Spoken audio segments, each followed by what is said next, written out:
Okay, today thought I'd have a bit of a ramble on the subject of secret kings. So let's just get straight into it. What is a secret king? Secret king, fundamentally, they're sort of thwarted narcissists, really. They believe that they have a sense of entitlement which has not been fulfilled in life. Now, there's quite a lot to say about the secret king, and I find it quite interesting, sort of like analysing these different sort of archetypes. And the secret king, I believe, it all starts in childhood, as everything does, and really, I think for a lot of them, they are special little boys in childhood. So they're probably mollycoddled. I would say likely to be, of course, not always. In the majority of cases, they'll probably be mollycoddled. It'll probably be like a domineering female presence, or just a sort of overly kind of like, mollycoddled. You know what that means?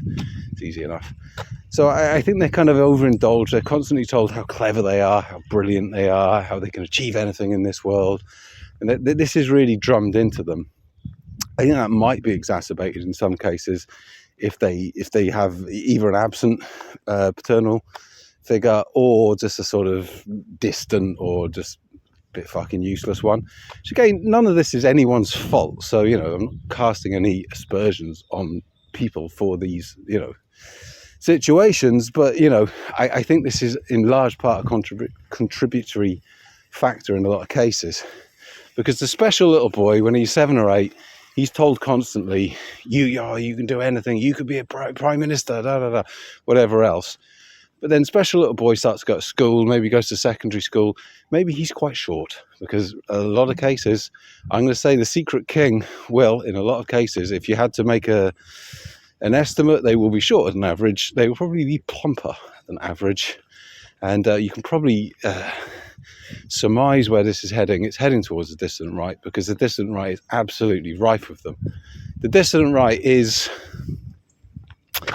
well, to be fair, actually, I think secret kings are everywhere, but specifically the dissident right, they're also in conspiracy a lot. There's also, the preppers are basically in large part secret kings in total, I would say. But I do have a little bit more time for the preppers. I'll maybe get into this later because, say what you like about them, they are taking steps. So, okay, well, fair enough. That's your worldview. Take steps. Fair enough. See, most of the secret kings, though, they've been amped up massively. And the whole archetype has been amped up massively with the coming of the internet age. Because it's quite hard if you think back, depending on how old you are here. But as a Gen Xer myself, I grew up without the internet in total, really. I didn't have I had very, very infrequent access to the internet, really up until my mid-20s. Well, actually, no, I never even got broadband until I was 30. So on this basis, I feel kind of blessed in a generational fashion because, for all my faults, I never grew up, I didn't have an avenue for any of this shit. So, kind of like my mates and everyone I hanged around with was either, related to sort of football or just, my normal mates. They just wouldn't have any time for this shit. So, it's quite possible I would have had some degree of these potentialities within myself. Maybe, I don't know. But there was never an avenue for it. See what I mean? Whereas now, basically cradle to the fucking grave like these days. So these days you've got the whole kind of scene that all these people are in that fuels them. But what you have specifically, again, just going to really focus mostly on the dissident right for this, is you have Millennial Woes is the absolute, he's another one. They're all fucking secret kings. They're all slightly different flavours of secret king. Millennial Woes is a secret king's advisor. Now, he has openly declared that in a saner age, he would be an advisor to royalty and the aristocracy of Europe. Again, he has said that in his own words. So the secret king's advisor has spoken, and he's wailed his fist at the fact that he sucked a load of cocks, went to art college, sucked a load more cocks, ran up a load of debt, came back to fucking Edinburgh, in Lithgow, wherever it is he's from. Sat on a fucking dole for 10 years, sponging off his fucking parents. If it were not for like this destroyed age, if it were not for everything else, he would be a secret king's, he would be a king's advisor. I mean, that's the abridged version. You could go far more into depth, can't be bothered. So this shows you like just a comical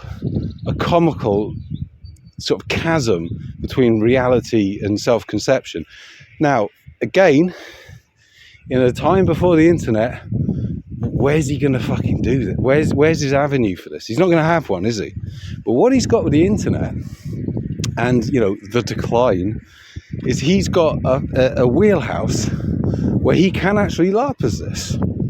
And what happens is then you get the sort of parasocial reach around hypothesis, where they basically, all the parasocials flutter around and indulge him, because ultimately they're lonely and it's something to, keep the wolf from the door socially, scratch the itch and all that.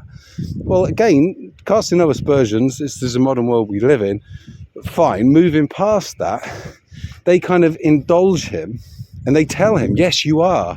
You should be the king's advisor. And they sort of lay, great accolades at his feet.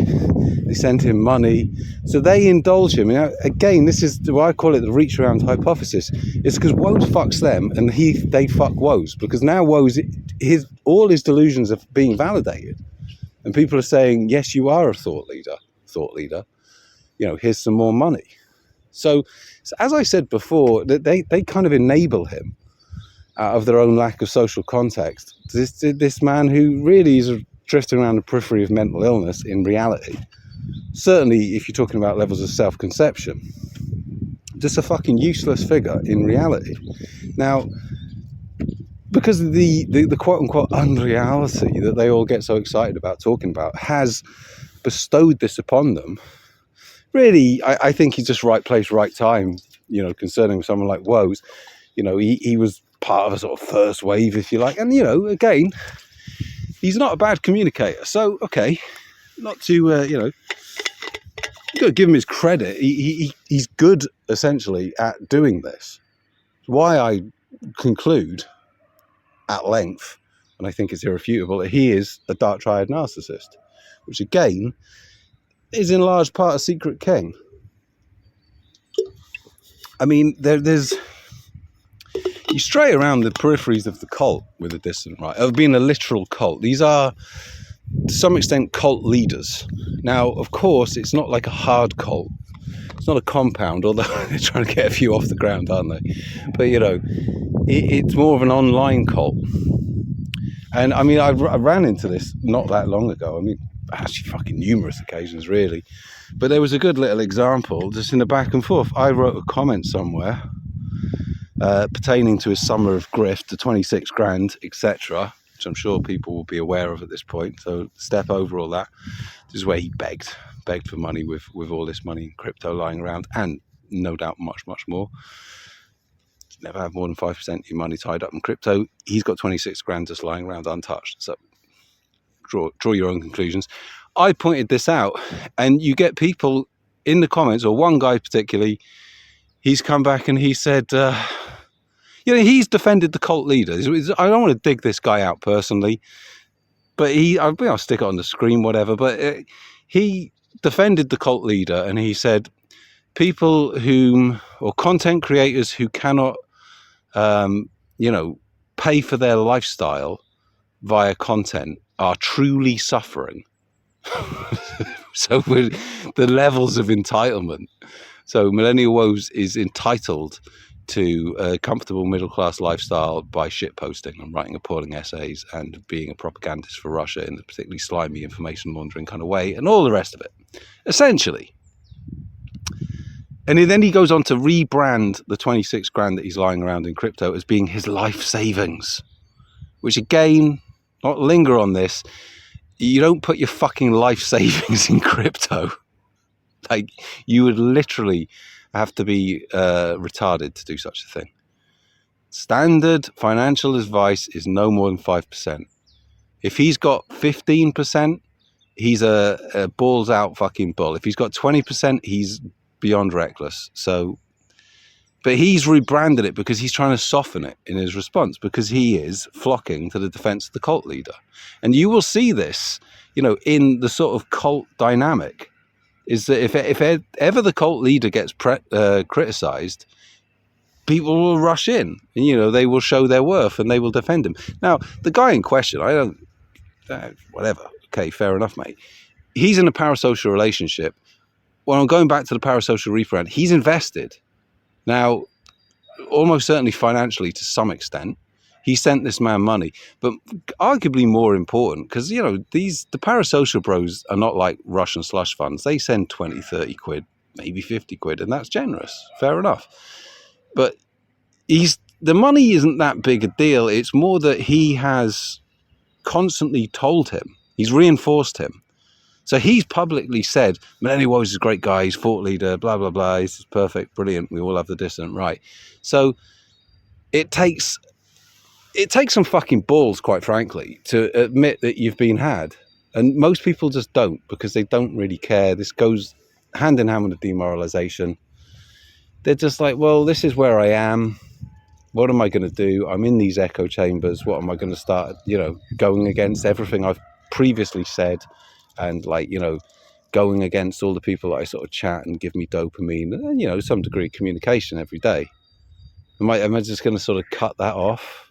No, it's easier just to sort of just ignore the appalling behavior and just put it under the carpet. So that's what you see in a cult. And that's what you see in the dissident right, because ultimately it's essentially a soft online version.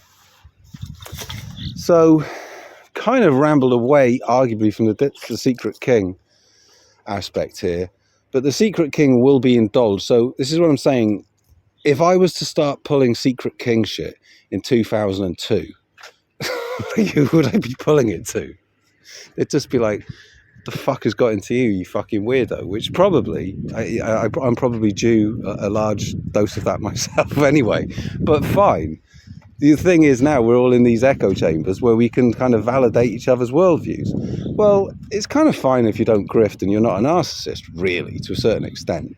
I suppose your view's kind of hard in one way or the other. Well, this is all just the fucking world we live in, really. But beyond that, the modern Secret King, this is what I'm trying to get at here, it is far more formidable, a Secret King. And I mean, you've got slightly different flavors here. We'll talk about Morgoth. Now, Morgoth, basically same generation, not much in it. Morgoth, he will not have had any avenue for Secret King shit. So, and I think he's more, his Secret King shit comes really wholly from demoralization. Now, I'm gonna step over, you know, any active demoralization that he pursues, and he fucking does. I think numerous people, they literally demoralize for political ends. They've told you this. In fact, he has told you this directly with that tweet he made to his line manager, another Secret King, possibly the most ardent Secret King, Parvini, where he literally tells you that they're going to start demoralizing people by telling them that pensioners are going to freeze to death because Starmer's in. But when Starmer wasn't in power, boomers were like sort of like going on fucking yachts and all the rest of it or whatever. Smug, kind of like, you know, free spending boomer. But now Starmer's in power, this is how we're going to present them. And he showed a freezing lady. Again, we'll step over his Winter of Discontent 2022. Step over that, there'll be a video just absolutely fucking nailing that in a day or two.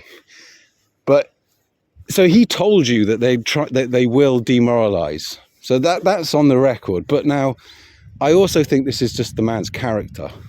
So that was the sort of like underhand fishing for a dopamine spike from his line manager by retweeting that image, which was foolish, wasn't it, Michael, really? But fine, you've done it. So in revealing that, he's told you they do it. Did they do it once? No, of course they didn't do it once. They do it all the fucking time. Nima almost certainly will have hooked him up to fucking media observation units based in Tehran. Go and stroll down on his timeline right now, Morgoth's Review, and that's what you'll see. Because he is, I don't know this. I'm almost certain that's the case. He's been hooked up to the Nima Parvini's, not his, but the media observation unit that will be funding Parvini. Parvini hooks him up, and he's performing for him. Morgoth is basically, I don't want to say bulldog, actually. I was going to say he's Parvini's bulldog, but actually bulldog's quite apt, isn't it? Especially sort of English bulldog, because they're very slovenly and they've got a little drool and they're fat and all the rest of it. So, okay, he is Parvini's bulldog. He's got the regional accent. He's got the sort of, the northern veneer. He's got the parasocial. It's a slightly different wing of parasocials, but he's essentially on Parvini's lead. And he'll be getting paid for that, almost certainly. Almost certainly. Beyond certainty, I would say. Anyway, beyond that, his kind of organic Secret King activity it's wedded in a sort of low energy, fear-based. Again, he's openly said this. He said that he would prefer to live in a Mad Max world than the world today. Which, again, I've talked about before. As I think I said in another video, I don't want that, because that's essentially anarchy with gangs of fucking prison gangs roaming the land, like burning people's houses, raping women, killing people. That's horrible. It's a horrible thing to want for your country. But this man will openly tell you that what does he want for Britain? He wants it to, quote unquote, be like Ireland used to be, which is tuck yourself up into a ball, pretend the rest of the world doesn't exist, have no agency. Just allow bricks and everyone else to just fucking take the piss on the global stage. And so, these people have no conception of reality. Because here's the thing, if you did this, their dream, and it's not just him, because they all echo each other back on this. If they had their dream and Britain was this isolationist hermit kingdom, which I think is a term that he's used before, or one of his underlings has, to become the hermit kingdom, are you fucking stupid? You're not stupid, surely. Not to that degree. Do you understand that the rest of the world not the rest of the world, but large swathes of the world fucking hate England. They hate the Anglos. Just a little bit like Morgoth does, because Morgoth goes, one of the reasons why everyone hates the Anglos is we're always doing stuff around the world. Well, that do be how it be, Michael. That's what has happened over the course of history. So, what do you think China's going to do? You're the hermit kingdom now. You're living the dream. You're fucking digging turnips and you're playing the fucking accordion badly. Right, fine. Good stuff, mate. So what's China and Russia and all these people that literally fucking despise the Anglos and have, grievances, specifically China here, that goes back to them, where we just trampled all over their precious face by having them hooked on drugs. Now they control all the global supply lines that he's busy kvetching about today. Well, what level of fucking stupidity are you that they're just going to leave Britain alone? No, they're just being agrarian. They're just it's this big harvest festival over there. Just let them to it. You're insane. So what I'm trying to say is having a foreign policy is a self-defensive thing. Even if you'd never done anything to any of the predators, any of the wolves outside the perimeter, arguably Ireland has never really done anything to anyone apart from, arguably Britain. But that was arguably, they gave as good as they got. To a certain extent, I'm absolutely not justifying the troubles at all, to be clear there. But whatever. Apart from that, Ireland has never invaded anyone. Ireland has never, but look at Ireland now. So what I'm getting at here is there are world powers, that you need to have some form of self-defense against. So when Ireland had this period, I guess he's talking about between the 20s and I suppose, the 80s, this glorious age for him. Ireland has always been beset with a fucking rancid priest class, quite frankly, which has been corrupted long, long ago by the Jesuits and all sorts of different groups. Because they didn't have any defence. That's how the Normans got their fucking foot in the door, and that's how the English came in and finished the fucking job a couple of hundred years later. Again, I am not anti-Irish in any way, shape or form. I just see them as they didn't protect what they had, and that's the result. And that's what he wants for England. So, I mean, that's fucking wretched. Like, the idea that you can just cuck and hide, it's insane. It's literally insane. It's beyond reckless. But, you know, that's what they want. They want you to roll up into a ball, and they want, you know, no pressure to be on Bricks, and they want Bricks to fucking go through all these other nations and get all the contracts and all the rest of it. It's fucking bonkers. Anyway, I've kind of gone off on a side angle. He wants the Mad Max world. Like, again, now, if you're gonna say this, you need to have some. What's your preparations for the Mad Max world? Because again, like, this is what you openly say you want, and he's reiterated this. It's not just one flippant remark. He said numerous times he would prefer that than today. As I think I said previously, I've got an elderly mother in England. I don't want her. She lives alone. I don't want gangs of fucking prison gangs like going around the countryside, you know, raiding. I don't want that. Now, they'll come back and say, oh, it's fucking happening. Well, not in a fucking Mad Max world. Now, I don't think any of these people that talk about this stuff are in any way fit. I mean, could you think, I mean, this is a genuine question here, could you think of a more unfit man in the context of a quote-unquote Mad Max world, the Millennial Woes? Like, what the fuck can he do? Like, he doesn't leave the house. He's openly said that. He went to Ireland. He's like, oh God, I'm never going to fucking leave the house. It was a terrible mistake. Now, maybe he's been somewhat facetious in that. But this is a guy, he's a shut-in. That's all he's done. He was a shut-in when he watched fucking box sets, and he watched, you know, ITV4 on the dole for 10 years, you know, in between, you know, going down a local fucking gay club or whatever. Like, he was a shut-in then, and he's been a shut-in ever since. The only difference is now he's got this quote-unquote community which gravitate around him and indulges risible delusions. Now, what I'm saying is, these same people, if you want to have this belief that everything, you're a total accelerationist, because Morgoth's told you he has that. He says he wants a Mad Max world. Okay, so you're a fucking balls out accelerationist. Now, okay, if this is your opinion, you got to fucking stick with it. But what does he do? Oh no, pensioners are freezing to death again. Oh no. Well, you want a fucking Mad Max world, so what are you kvetching about fucking pensioners for? So, do you see what I'm getting at here? There's never any consistency. There's just duplicitousness. Because he will do, and again, going back to the Parvini tweet, they've told you this, he will do this for political reasons. And again, going back to the fucking nudge units in the background. The media observation units, Tehran or Moscow, or anyone who's fucking got money, quite frankly, because that's all they're into.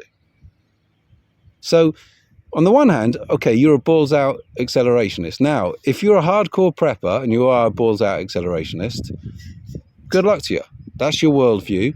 You're taking steps to, you know, in your conclusion, kind of protect yourself against them. I got cut off there, so I have to start again here. So, I was saying the preppers are, I have respect for the preppers ultimately. If they are balls out accelerationists and they're like, look, this is what I'm doing. I'm living in a cabin. I've got all this stuff.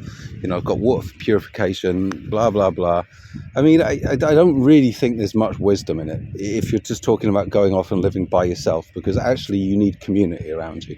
Anyone who's been in an SHTF situation, which I think, fair to say, I think I have been, as long as every other fucking resident of Kiev, like, you know, certainly at the very start of the war, you know, what matters is actually having a community around you that you can trust. Now, luckily for us, that's a homogeneous white European community that is all insanely bonded together by an external aggressor.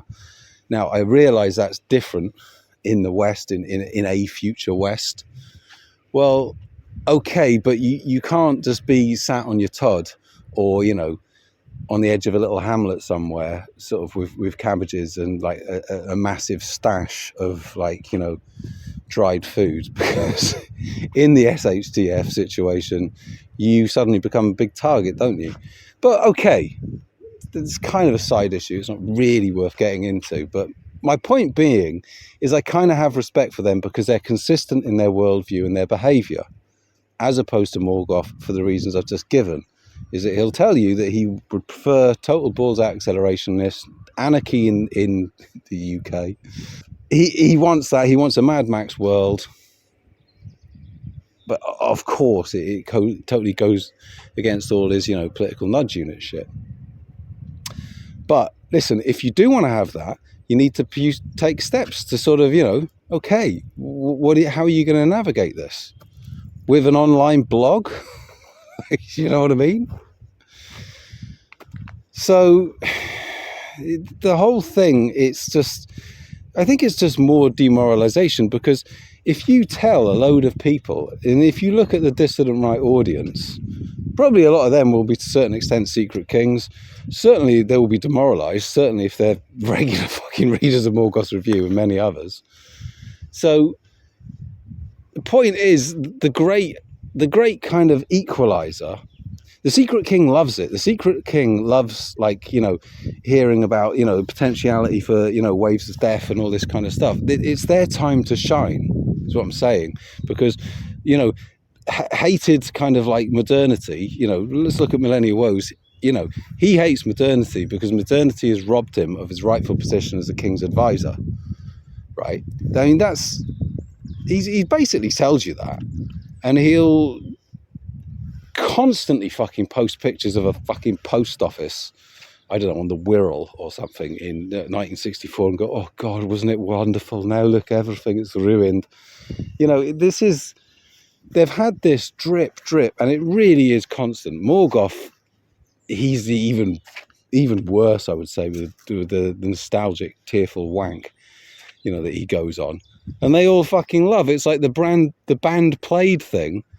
There was a clip, because I recently went through it, their 2022 millennial great summit of, the active measures weevil and the fucking homosexual.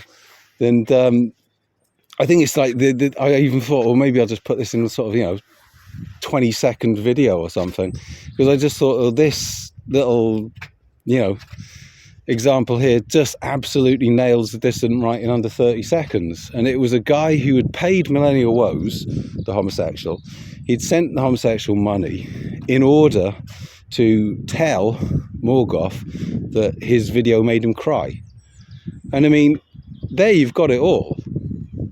He's talking about the band played, which, by my recollection, was basically like there was some sort of like faint echo of what once was, and it was a sort of mining community, and they had a band. I mean, it's sort of utter nostalgia. It's a lost nostalgia. I would dare say 99% of the people listening to that will have actually not really any contact with that kind of world. So it's the total, this is what is being taken subtext. This beauty, this truth. And, maybe, to be fair, you can look back in the past and you can say, yeah, it was healthier. Fine. But you don't live in the fucking past. But all they fucking do is constantly harking back to this golden age, which they proclaim existed at one point. I mean, I don't really think the northeast of England in mining communities was a fucking golden age for people. There was all sorts of and it's not just the northeast. In a lot of these industrial areas, fucking alcoholism through the roof, fucking domestic violence, poverty. I'm going back into the fucking 20s or 30s and all that. And if you watch videos actually from people talking about even about the late 40s and the 50s. It's a video I watched fairly recently, and I think it was in Bermondsey, and they were just talking about how fucking skint everyone was. Like, it's not halcyon, it was rough, it was fucking hard, but they're selling this kind of like, look what has been taken from you, to all these people who, in large part, kind of, I'm going to say this is just, they're not going to make it. One of the reasons they're not going to make it is because they're wired up to this fucking rancid fucking demoralization orbit. But beyond that, modernity is pretty shit. We get it. But they're now in a situation, kind of through no fault of their own, just generationally, where you just don't get the same breaks that you used to get if you're a fucking white male in a place like Britain. Now, it's fucking shit. We understand that. But what are you going to do? Just fucking cry about it? Or are you going to try and take steps? But so these people have this resentment, which, to be fair, is to some extent fair. You know, it's reasonable to feel resentment. You know, because they'll all talk about the boomers all the time. The boomers, the fucking hated boomers. And like, they'll all present the boomers in one way. I fucking grew up around boomers, and they would. I just don't think that they're always like the sort of boomers that these people represent. But whatever. That's become the sort of the quote unquote meme. And that's what sells, because essentially, in large part, it's kind of like it's parental resentment, especially if you're talking about the sort of demographics in the dissident right. So you can sell this boomer resentment, and a lot of it taps into really deep-seated resentment in the people. Well, again, fucking brilliant. Is this the way forward for fucking nationalism? Like demoralising people, telling them, oh, this is what is lost. Like, well, if you like this, send me some money. Because that's all it fucking leads to. If you say this is what's lost, we all need to take steps, and then you put those steps together, well, maybe. But, you know, it never is that. Or if it is that, it's just a grift upon a grift. You know, I'm thinking of Old Woman of the Woods, and, you know, that kind of thing, which, as I've said before, ill-advised when you look at the figures in around that to be, you know, allow yourself to be welcomed to that fucking neck of the woods, but whatever. So what I'm getting at here is all they'll do is wear people down with a view to extract money. But if you tell all these people, like, the collapse will come, you know, this is the lifeline for the secret kings, because the collapse is the time to shine. And even if they're not impressive or whatever, physically or whatever else competent, they'll be around people who constantly tell them, yes, but it will be our time to shine. Don't worry. Someone else will do the fucking legwork. You can just sit at the feet of the homosexual and the active measures weeble. And yeah, don't worry. The fucking chaps, they'll all fucking get together and they'll sort it out for you. You just stay in your fucking studio flat and send them a bit of money here and there. That's fine.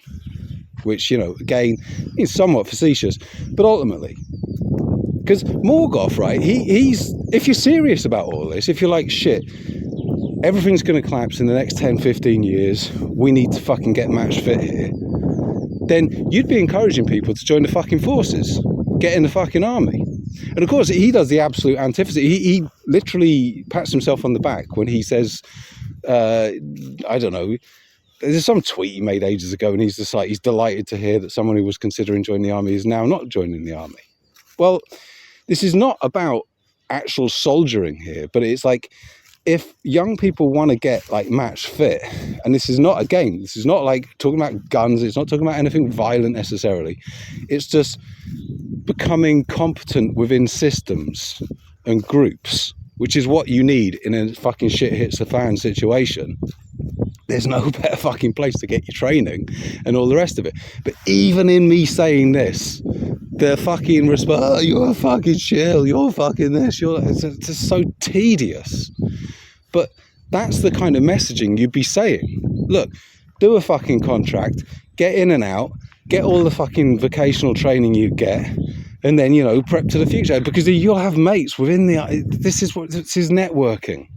I kind of talked about this, I think, in that Sigma Male video I made, which was really about raw egg nationalists and that whole nudge unit, basically trying to get everyone to be like a weird off-kilter weirdo, and that this was cool to be a Sigma Male, to be the sort of guy who goes to the gym and acts weird. Like, somehow that's cool. No, it isn't. It's just a weirdo. But in the future, you need to be capable within teams. So, as I think I said in that video, you don't need to fucking go and join the fucking SAS or anything. You could just go and play team sports, and you could get in and around groups and this kind of shit. But of course, they shit all over team sports. I mean, it's just wretched. And then what do they say? The most they'll say is, oh, go fucking, you know, hill walking with Mark Collette, the fucking MI5 asset. That'll sort you out. That'll get you back on your feet. Like, I mean, I don't know. It's kind of devolved away from the original purpose, which was to sort of unpick the secret king archetype, and it just has become a way to sort of view it through the dissident right. But I think that's pretty much all the points I wanted to make.